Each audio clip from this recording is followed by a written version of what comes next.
Assalamualaikum warahmatullahi wabarakatuh dan selamat sejahtera. Jom ikuti pengajaran dan pembelajaran di rumah. Bahasa Melayu Komunikasi, Pendidikan Khas Tingkatan 3. Jom belajar bersama Cikgu Tim. Jadi pada hari ini, Cikgu Tim akan mengajar tema 6, Barangan Buatan Malaysia. Tajuk Unit 16, Produk Tempatan Barangan Buatan Malaysia. Jadi objektif PDPR kita pada hari ini ialah murid membaca petikan, murid menjawab soalan berdasarkan petikan dan seterusnya murid menyiapkan tugasan Google Form.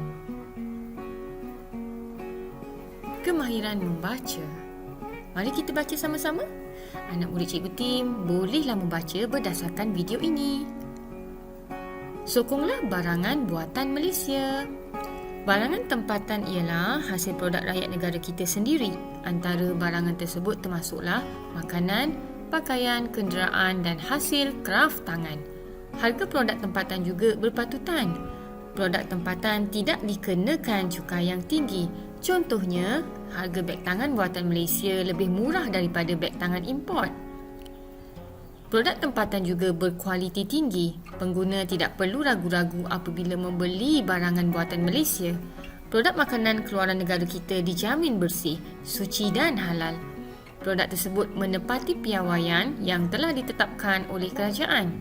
Produk tempatan dihasilkan mengikut ciri-ciri tempatan yang bersesuaian dengan cita rasa pengguna.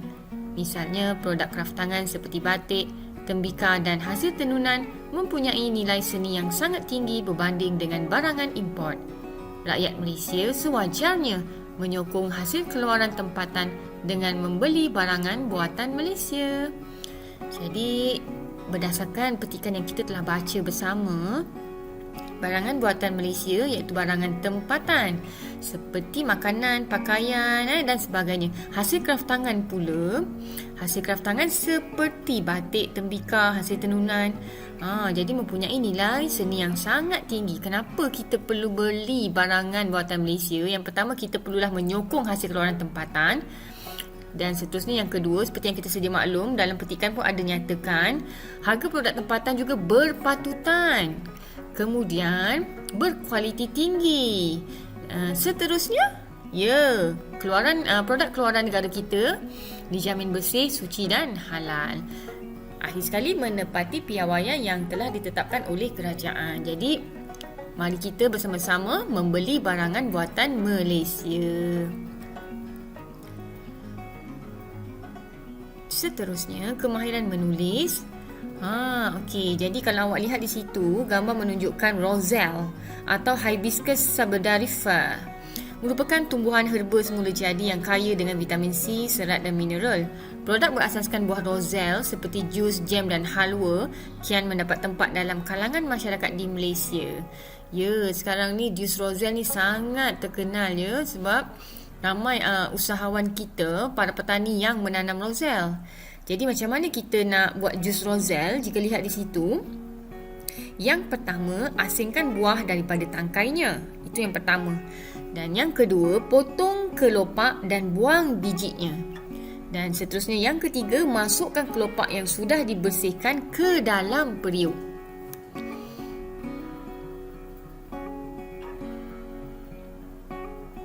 Seterusnya yang keempat, rebus sehingga air rebusan bertukar warna merah. Yang kelima, masukkan gula.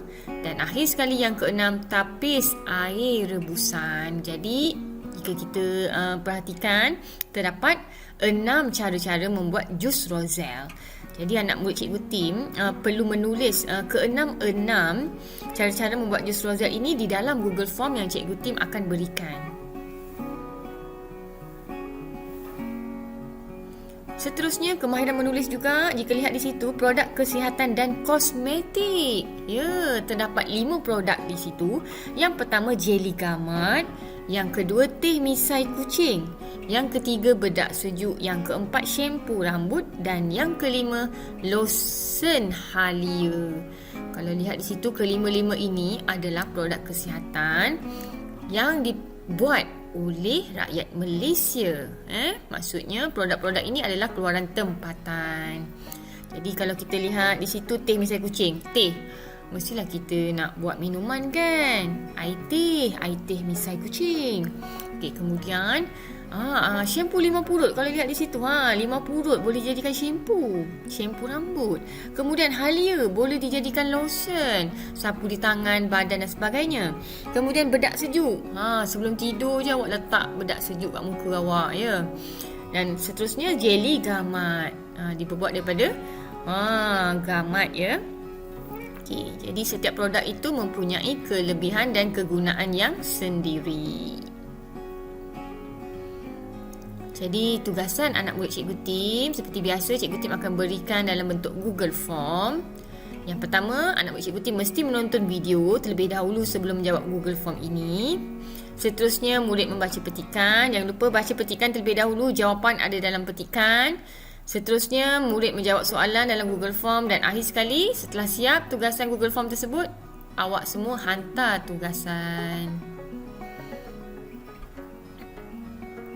Oleh yang demikian, sekian saja PDPR Cikgu Tim pada hari ini.